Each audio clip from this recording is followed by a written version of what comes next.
எங்களுடைய ஐயா சாலமன் பாப்பையா அவங்க எல்லாருக்கும் தெரியும். அவர் கிறிஸ்தவ சமயத்தை சார்ந்தவர் பிறப்பால். அவருடைய மகன் பேரு தியாகமூர்த்தி. இது நான் நிறைய மேடைகள்ல சொல்லியிருக்கேன், அடுத்த தலைமுறைக்கு தெரியணுங்கிறதுக்காக. நாங்க அவர்கிட்ட கேட்டோம், ஐயா தியாகமூர்த்தின்ற பேர் கொஞ்சம் வித்தியாசமா இருக்குது, நீங்க ஏன் இந்த பேரை உங்க மகனுக்கு வச்சீங்க? அவர் சொன்னார், அவர் வறுமையில வாடின குடும்பத்திலிருந்து வந்தவர். அவர் கல்லூரி படிக்கும் போது ஃபீஸ் கட்டுறதுக்கு அவ்வளோ கஷ்டப்பட்டிருக்கிறார். அந்த நேரத்தில் அவருடைய 2 நண்பர்கள் தான் பணம் கட்டியிருக்கிறாங்க. ஒருத்தர் பேர் தியாகராஜன், ஒருத்தர் பேர் ராமமூர்த்தி.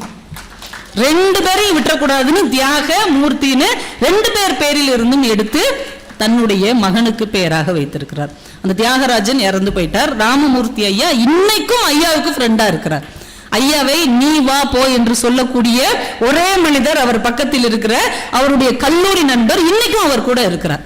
ஐயாவுடைய மனைவி தவறி போன போது ஐயா அந்த பெட்டியை எடுத்துக்கொண்டு போகிறார்கள். ஐயா அப்படியே குலுங்கி அழுகிறார்.